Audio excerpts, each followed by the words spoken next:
We're going live here in 30 seconds.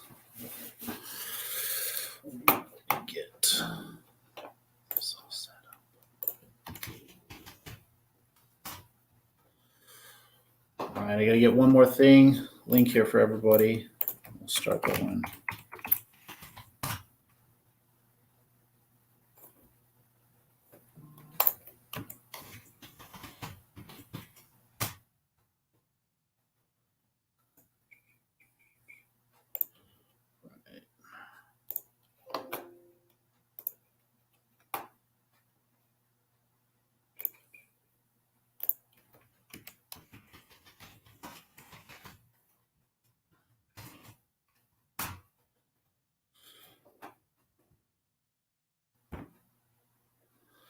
All right. Good morning, everyone. Monday.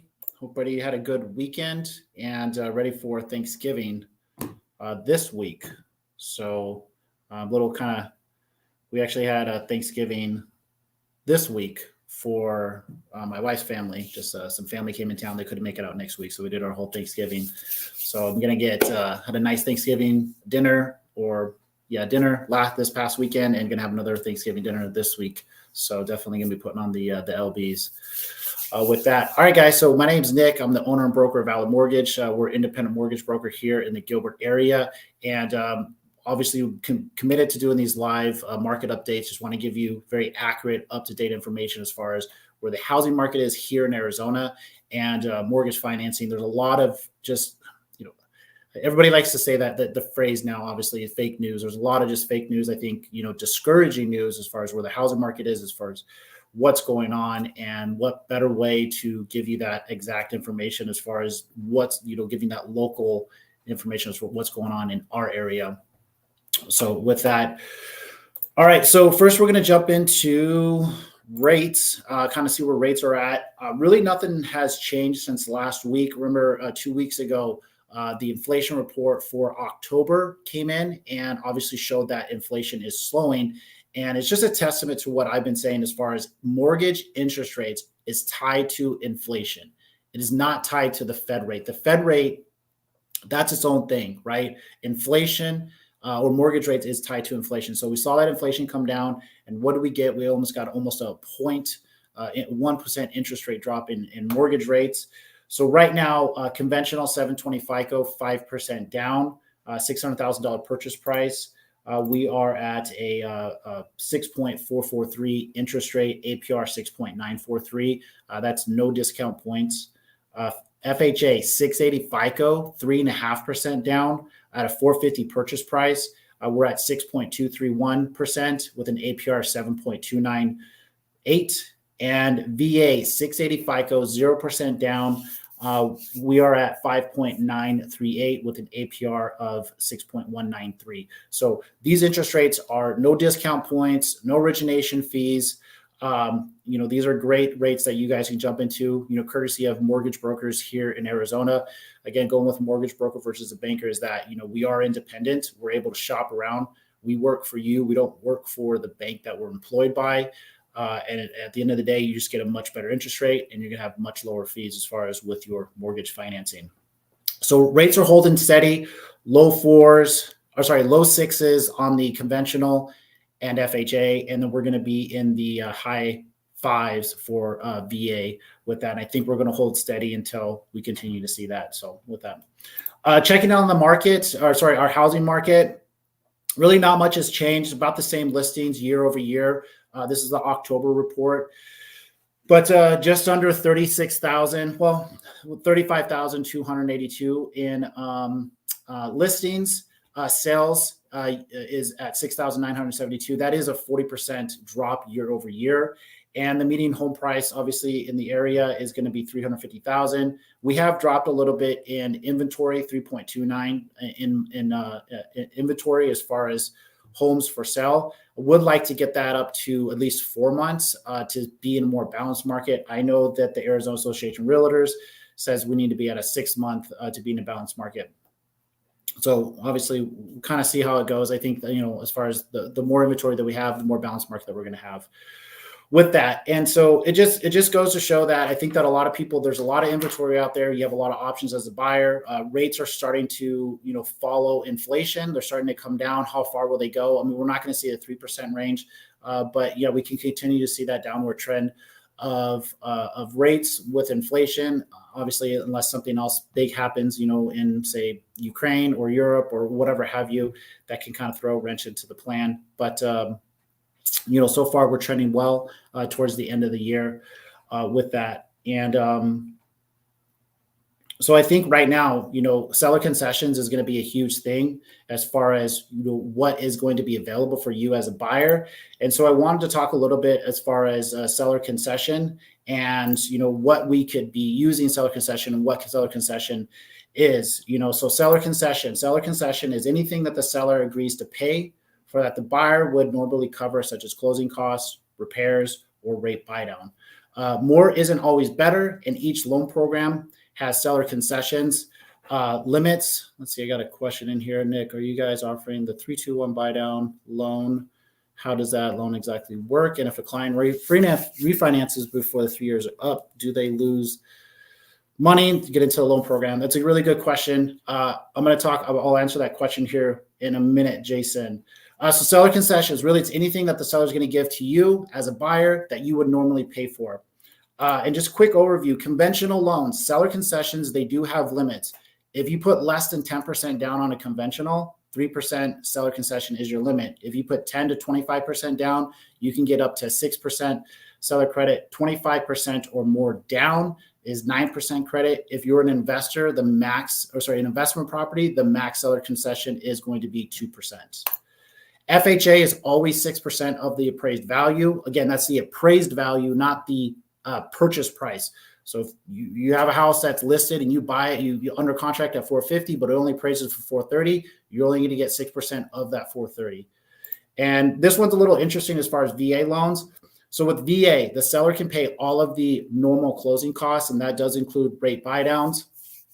And in addition to that, they can contribute up to 4%. So closing costs plus 4% can be given for VA loans. And so that allows you to obviously pay for a lot of things. So the VA allows for the most as far as seller concessions with that. So that's seller concessions a little bit as far as how they apply to each different loan program. And to get to your question, Jason, so 3-2-1. Yes, we do offer the 3-2-1 buy down. How does the loan exactly work? And so essentially the 1-1 buy down, the 2-1 buy down, a 3-1 buy down, it means that, you either it's a 2-year. Well, it means the 3 is for the 3 years, the 2 is for 2 years, the 1 is for the 1 year, right? So 3-2-1 is going to be, your first year is going to be 3% lower than say the normal rate. Our interest rates right now is at 6.443 for a conventional. So you're going to be 3% lower for your first year. Your second year is going to be 2% lower. And then your last and final year is going to be 1% lower. And then you return to the normal 6.443. The caveat to that, and I think where a lot of people misunderstand, is that there is a cost involved. And what it is that you have a shortfall on each year, right? Your loan is originated at 6.443. But if your first year, your interest rate is 3% lower at 3.43, your principal and interest payment is based on that 3.43, but the loan that's originated is at 6.43. So you have a difference in that monthly principal and interest payment between 6.443 and 3.443. And that is going to be the shortfall for that year. The second year, you're going to be 2% lower at 4.4, right? And then the third year, you'll be at 5.4. So you have to take the shortfall of all 3 years, and that's going to be the fee associated with the 3-2-1 buy down, the 2-1 buy down, and the 1-1 buy down. Generally, the 2-1 buy down comes in around at 2.5% seller credit that is needed to get the 2-1 buy down completed. The 3-2-1 buy down is actually different because the buyer can actually contribute to the 3-2-1 buy down. It doesn't have to just come from the seller. The buyer can contribute to that 3-2-1 buy down. And then your last question, and do they lose the money if they refinance before the 3 years? No, they do not.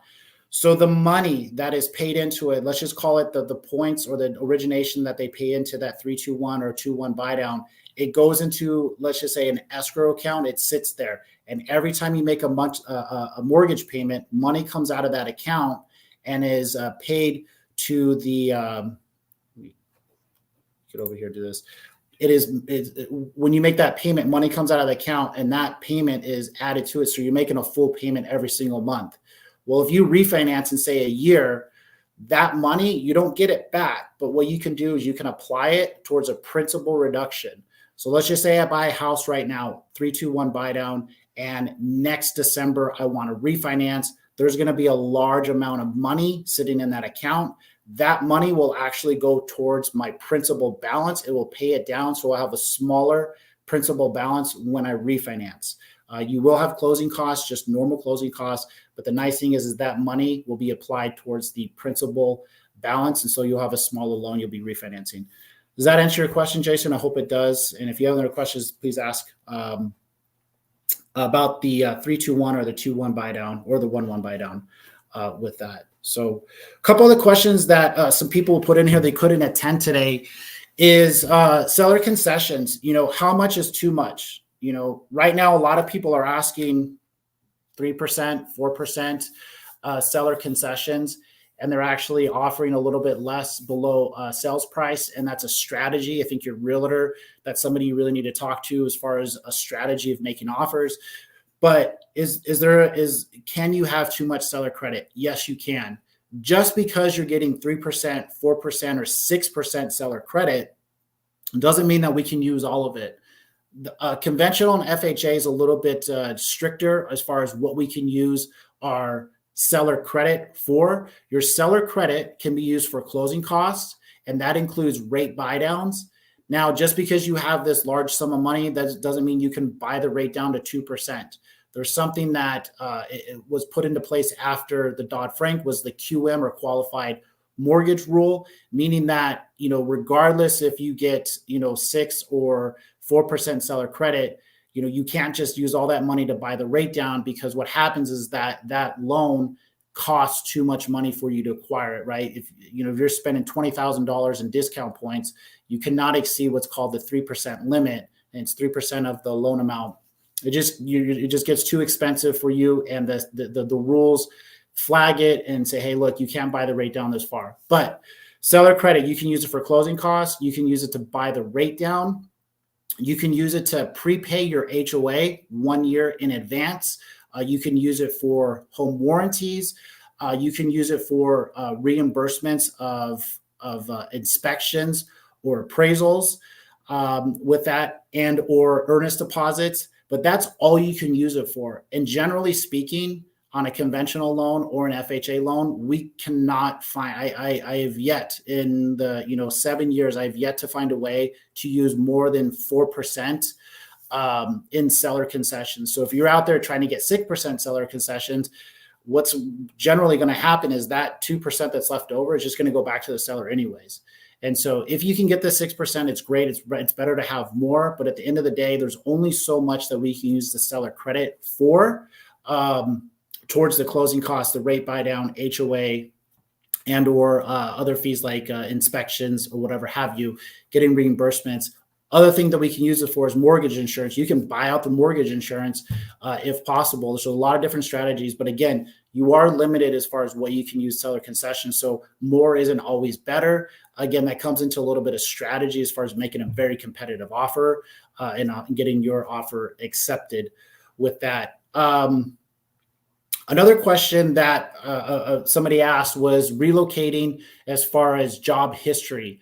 So job history is, the tried and true, or the what's required is a 2-year history, right? You need a 2-year work history. It doesn't mean that you have to be at your current employer for 2 years. It just means that you have to have a 2-year work history. And let me give you an example. I had a husband and wife that refinanced from Indiana last month, and we got their file closed out. The wife had only been working for 1 year. Prior to that, she was a stay-at-home mom. Okay. So we had 1 year in Indiana, and 10 years of unemployment because she was a stay-at-home mom. Well, we went back to 2009, 2008, obtained the W-2s, obtained her what's called a verification of employment. So we're able to verify her dates of employment. So we went all the way back to 2009, 2008, verified her dates of employment. So we have 1 year currently in Indiana, went back to 2009, 2008, added that time, that employment, made our 2-year work history. We now have a 2-year work history. The employment gap, not a big deal at all. You write a letter. I was a stay-at-home mother, took care of the kids. That's it, right? And so that's the nice thing, that the 2-year work history doesn't mean you have to be at your employer for 2 years. It just means you have to have an overall 2-year work history. And that's how you can get around, having gaps of employment if you've relocated, you're unemployed, if you're a stay-at-home parent or whatever have you with that. And so that was a question, 2-year work history. Again, it's just, you don't have to be at your employer for 2 years. It just means you have to have a 2-year history in general. And we can go all the way back to 2009, 2008 if we needed to establish your work history with that. Thank you, Darcy. Appreciate it. I'm glad you guys were able to make it, and probably see you guys back in December, hopefully, if you guys can make it. So, all right. I think that's it for today. Not a lot of questions. Hopefully, as I continue to do these, we'll build up a little bit of audience and then have more questions with that. If you guys have any questions, always please email me, nick@valormortgageaz.com. Any questions you may have. I do have a webinar. I put the link in here every Thursday at 6 p.m. I'm hosting a homebuyer webinar. It's very surface level as far as what it takes to get pre-qualified, or what is required to get pre-qualified, and then the home buying process. From there, if you want to dive a little bit deeper into your scenario, we can set up a free, no pressure consultation as far as talking a little bit more about your specific scenario, or I can help you get pre-qualified from there. Really, it's important that you're getting pre-qualified before you go out shopping, because you're going to know your budget, what you can afford, and you're going to really know what it's going to fit in your budget and what houses you should be looking at as far as price range with that. All right, guys, you guys have a good week. I will see you guys next week. If you have any questions, reach out to me. Thank you.